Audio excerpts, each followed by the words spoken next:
Zastavte sa na chvíľu. Skôr než natiahnete ruku a otrhnete ten ďalší zelený výhonok na vašej paradajke, pozorne počúvajte. Možno sa práve chystáte zničiť polovicu svojej budúcej úrody. Áno, počujete dobre. Hoci nám všetci neustále opakujú, že z paradajok treba odstrániť úplne každý jeden bočný výhonok, existuje jeden konkrétny, na ktorý by ste nikdy nemali siahnuť. V tomto videu vám odhalím tajomstvo, ktoré profesionálni záhradkári používajú na to, aby z jednej rastliny získali dvojnásobné množstvo nádherných, šťavnatých plodov. Dozviete sa, ako presne rozlíšiť, ktorý výhonok musí okamžite preč a ktorý je vaším zlatým lístkom k obrovskej úrode. Rozoberieme si techniku pestovania na jeden aj na dva výhonky, krok za krokom. A čo vy? Ste zástancom prísneho rezu alebo nechávate svoje paradajky rásť ako divoký les? Napíšte mi to hneď teraz dole do komentárov. Som naozaj veľmi zvedavý. Paradajky, ktoré dnes s takou láskou pestujeme v našich záhradách, prešli od svojich divokých predkov z Južnej Ameriky obrovskými zmenami. V prírode tieto rastliny fungovali ako plazivé buriny. Ich cieľom nebolo potešiť nás veľkými červenými plodmi, ale prežiť a zabrať čo najviac miesta. Preto prirodzene vytvárali stovky bočných výhonkov, aby sa plazili po zemi a zakorenili na každom možnom mieste. Keď sme si ich my ľudia začali šľachtiť a vyväzovať na tyče, aby sme zväčšili veľkosť plodov a zabránili hnitiu na zemi, narazili sme na ich divokú povahu. Rastlina si stále myslí, že sa musí rozvetvovať. Tieto nové vetvy dostali medzi záhradkármi nelichotivé meno vlky, pretože doslova ako hladní vlci kradnú rastline energiu a živiny. Boj s týmito vlkmi sa stal nevyhnutnou súčasťou pestovania každého, kto túži po naozaj bohatej úrode. Ale aby sme s nimi mohli úspešne bojovať, musíme presne vedieť, ako rastú a prečo sa vlastne objavujú. Začnime pekne od začiatku. Čo sú to vlastne tie slávne bočné výhonky, ktorým mnohí záhradkári hovoria jednoducho vlky? Predstavte si hlavnú stonku vašej paradajky ako hlavnú diaľnicu. Z tejto diaľnice vyrastajú veľké zelené listy, ktoré fungujú ako solárne panely. Zachytávajú slnko a vyrábajú energiu. Znie to skvele však, ale problém nastáva presne v tom malom uhle. V tej pazuche, kde sa list pripája k hlavnej stonke. Práve tam, akoby z ničoho nič, začne rásť nový, nenápadný lístok. Toto je ten náš známy bočný výhonok. Ak ho necháte tak, o pár týždňov z neho vyrastie úplne nová, hrubá stonka, ktorá bude mať vlastné kvety a plody. A tu prichádza na rad jeden obrovský mýtus. Mnoho ľudí si myslí, že tieto bočné výhonky sú tzv. Slepé vetvy, ktoré nikdy nebudú mať plody a len zbytočne zavadzajú. To vôbec nie je pravda. Sú to plnohodnotné stonky. Prečo ich teda vlastne odstraňujeme? Dôvod je úplne jednoduchý a veľmi logický. Vaša paradajka má obmedzený prísun živín s koreňou. Ak ju necháte rásť úplne divoko, vytvorí obrovský zelený ker s desiatkami stoniek. Rastlina minie všetku svoju energiu na tvorbu nových listov a konárov. Výsledkom bude nádherná zelená džungľa, ale paradajok na nej bude málo, budú drobné a navyše budú dozrievať extrémne pomaly. My predsa chceme veľké a šťavnaté plody, nie lístie do šalátu. Preto musíme rastline jasne ukázať, kam má svoju drahocennú energiu smerovať. A práve teraz sa dostávame k tomu najdôležitejšiemu tajomstvu z názvu nášho videa. Všetci vám hovoria, aby ste odtrhli každý jeden bočný výhonok, ktorý uvidíte. Ale pozor, toto je obrovská chyba, ktorá vás môže stáť polovicu úrody. Existuje jeden jediný, veľmi špecifický výhonok, ktorý za určitých okolností nesmiete v žiadnom prípade odstrániť. Kde ho nájdete? Pozrite sa pozorne na vašu rastlinu paradajky. Sledujte hlavnú stonku od spodu nahor, až kým nenarazíte na úplne prvý strapec kvetov. Našli ste ho. Výborne. Teraz zbehnite pohľadom len o jeden jediný list nižšie. Presne v pazuche pod týmto prvým kvetenstvom rastie výhonok. Toto je on. Toto je ten magický výhonok, ktorý je zo všetkých bočných vetiev ten najsilnejší a najvitálnejší. Prečo je taký výnimočný? Pretože príroda ho naprogramovala tak, aby dostával najviac živín hneď po hlavnej stonke. Ak chcete vašu paradajku pestovať na 2 výhonky, čo si za chvíľu podrobne vysvetlíme, toto je ten druhý kráľovský výhonok, ktorý musíte nechať rásť. Predstavte si to ako cestu, ktorá sa na jednom mieste rovnomerne rozdvojí do tvaru písmena Y. Obe tieto cesty budú rovnako široké a prinesú vám rovnaké množstvo ovocia. Ak by ste omylom otrhli tento konkrétny výhonok a nechali nejaký iný, rastlina by bola nevyvážená a ten náhradný výhonok by nikdy nebol taký silný. Takže si to dobre zapamätajte. Výhonok hneď pod prvým kvetenstvom je pre nás posvätný. Teraz, keď už vieme, ako identifikovať ten najdôležitejší výhonok, poďme si rozobrať pestovanie na jeden jediný hlavný výhonok. Kedy je tento spôsob najlepší a prečo by ste ho mali zvoliť? Pestovanie na jeden výhonok je absolútna klasika, ktorú používajú takmer všetci profesionálni pestovatelia v skleníkoch a fóliovníkoch. Je to ideálne riešenie, ak máte málo miesta a chcete rastliny posadiť bližšie k sebe. Pri tejto metóde ste nekompromisní diktátori. Od chvíle, keď paradajka začne rásť, pravidelne kontrolujete všetky pazuchy listov a odstraňujete absolútne každý jeden bočný výhonok. Áno, pri tejto metóde odstraňujete aj ten silný výhonok pod prvým kvetom, o ktorom sme hovorili pred chvíľou. Vaším cieľom je vytvoriť jeden dlhý, rovný a silný kmeň. Predstavte si to ako stavbu vysokého zeleného mrakodrapu. Všetká energia zo zeme ide len do tohto jedného mrakodrapu a do plodov, ktoré na ňom visia. Výhodou tohto prístupu je, že rastlina je krásne prevzdušnená. Vďaka tomu, že tam nie je hustá spleť listov, vietor môže voľne prefúkovať, čo drasticky znižuje riziko plesní a iných hubových ochorení.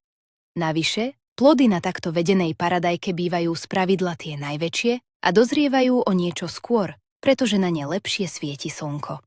Ak ste začiatočník, toto je tá najjednoduchšia cesta, ako začať a neurobiť chybu. Len nezabudnite túto dlhú stonku pravidelne a pevne priväzovať k opore. Inak sa pod váhou plodov zlomí. Ale čo ak máte veľkú záhradu, silné rastliny a chcete z jednej jedinej sadenice vyťažiť absolútne maximum? Tu prichádza na scénu pestovanie na 2 výhonky. Toto je technika, pri ktorej využijeme tu naše tajomstvo z úvodu videa. Ako na to v praxi? Vaša paradajka rastie a vy poctivo odstraňujete všetky spodné bočné výhonky. Ale v momente, keď sa objaví prvý strapec žltých kvetov, zbystríte pozornosť. Výhonok, ktorý rastie priamo pod týmto prvým kvetenstvom, tam necháte. Neodtrhnete ho. Všetky ostatné výhonky nad ním aj pod ním naďalej neúprosne odstraňujete. Čo sa stane? Tento ponechaný výhonok začne veľmi rýchlo hrubnúť a rásť smerom nahor, rovnobežne s hlavnou stonkou. Zrazu nemáte jeden mrakodrap, ale máte krásnu, symetrickú väžu s 2 rovnocennými vrcholmi. Prečo je to také skvelé? Pretože pri rovnako silnom koreňovom systéme získate takmer dvojnásobné množstvo strapcov s paradajkami. Táto metóda je absolútne ideálna na pestovanie vonku na záhrade, kde majú rastliny viac priestoru do šírky a dostatok slnečného svetla zo všetkých strán. Často sa stretávam s mýtom, že plody na 2 výhonkoch budú polovičné. To je obrovský omyl. Ak má vaša pôda dostatok živín a rastlinu pravidelne zalievate, paradajky budú rovnako veľké a chutné. Jediný rozdiel je v tom, že budete potrebovať 2 oporné tyče alebo 2 špagáty na uviazanie, pretože rastlina bude oveľa ťažšia a širšia. Ale tá bohatá úroda za ten malý kúsok práce navyše rozhodne stojí. Dobre, teóriu máme za sebou. Teraz sa pozrime na tú praktickú, remeselnú časť. Ako presne by sme mali tie nežiadúce výhonky odstraňovať, aby sme rastline neublížili? Predstavte si, že každá rana na stonke je ako otvorená brána pre baktérie a plesne. Našou úlohou je túto bránu urobiť čo najmenšiu a zabezpečiť, aby sa rýchlo zahojila. Najlepším nástrojom na odstraňovanie vokov nie sú nožnice, ale vaše vlastné prsty. Áno, presne tak. Ak zachytíte bočný výhonok včas, kým je malý, zhruba do dĺžky 5 až 7 cm, je veľmi krehký. Stačí ho chytiť medzi palec a ukazovák a jemne ho ohnúť do strany. Budete počuť tiché puknutie, niečo podobné, ako keď zlomíte čerstvú a chrumkavú mrkvu. Výhonok sa čisto odlomí presne v mieste spojenia bez toho, aby poškodil hlavnú stonku. A tu je ďalší dôležitý detail. Kedy túto prácu robiť? Najlepší čas je slnečné a teplé dopoludnie. Prečo? Pretože ráno je rastlina plná vody a výhonky sú krehké, takže sa ľahko lámu.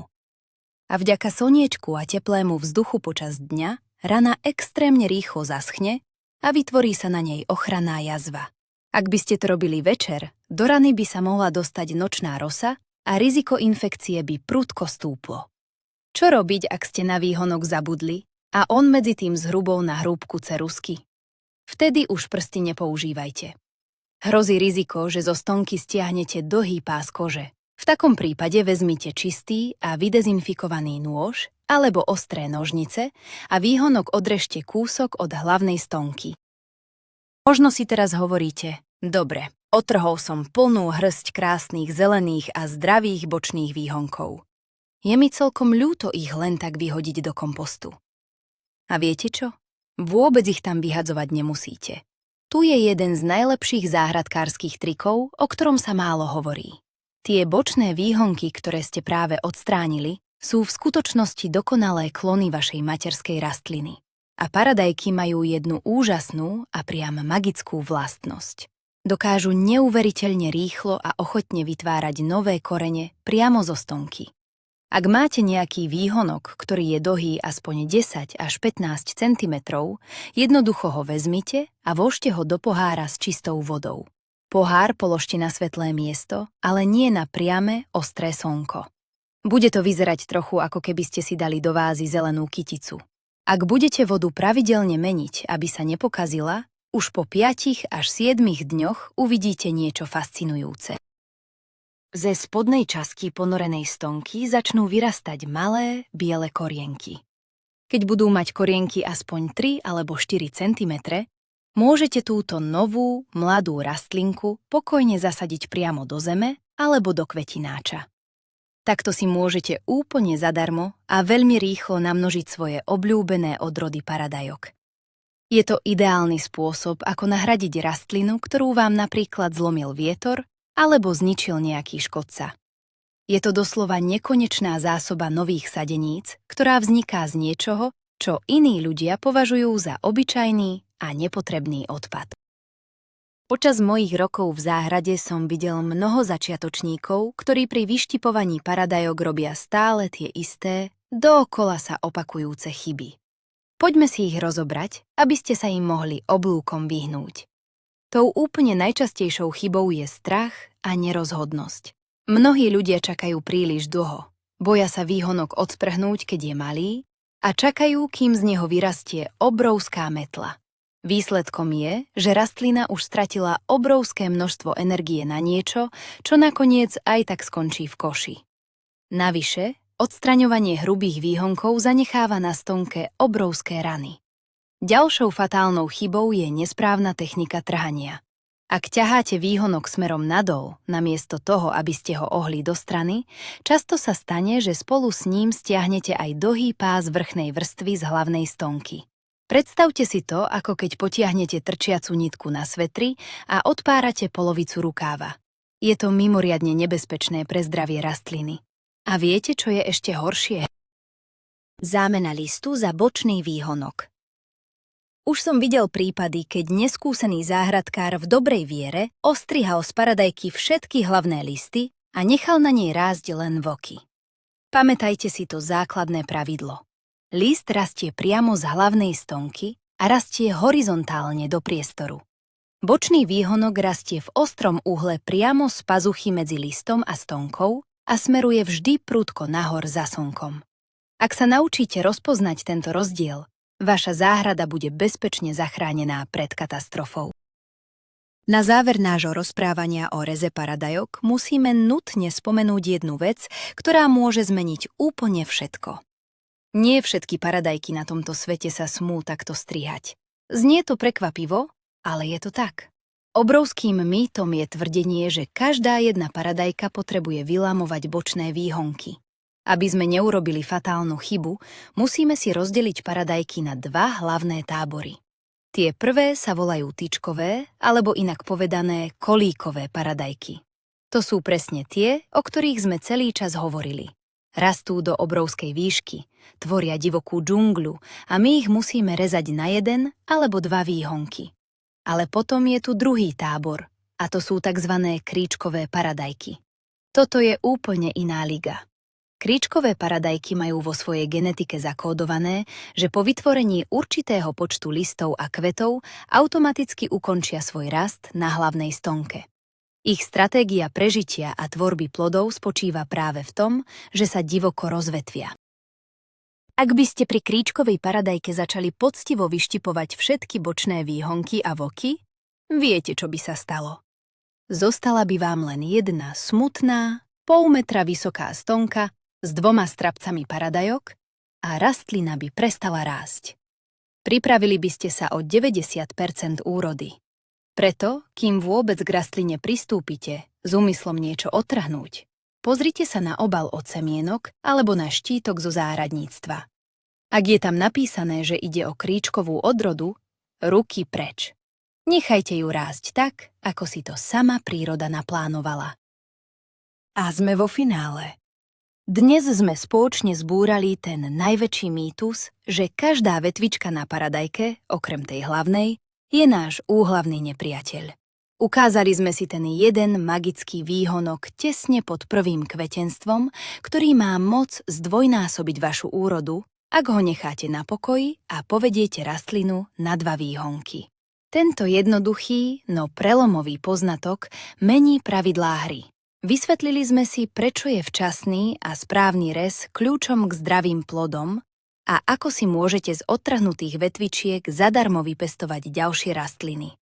Pestovanie paradajok nemusí byť drina, ak pochopíte, ako táto úžasná rastlina rozmýšľa. Ďakujem vám, že ste so mnou zostali až do úplného konca. Ak vám tieto informácie otvorili oči a pomohli vám získať istotu vo vašej záhrade, určite kliknite na tlačidlo odoberať, dajte videu palec hore a napíšte mi komentár. Zdieľajte toto video so svojimi susedmi, nech aj oni majú krásnu úrodu. A nezabudnite mi do komentárov odpovedať na otázku. Ktorú odrodu paradajok máte tento rok zasadenú ako svoju najväčšiu pýchu? Teším sa na vaše odpovede a vidíme sa pri ďalšom videu.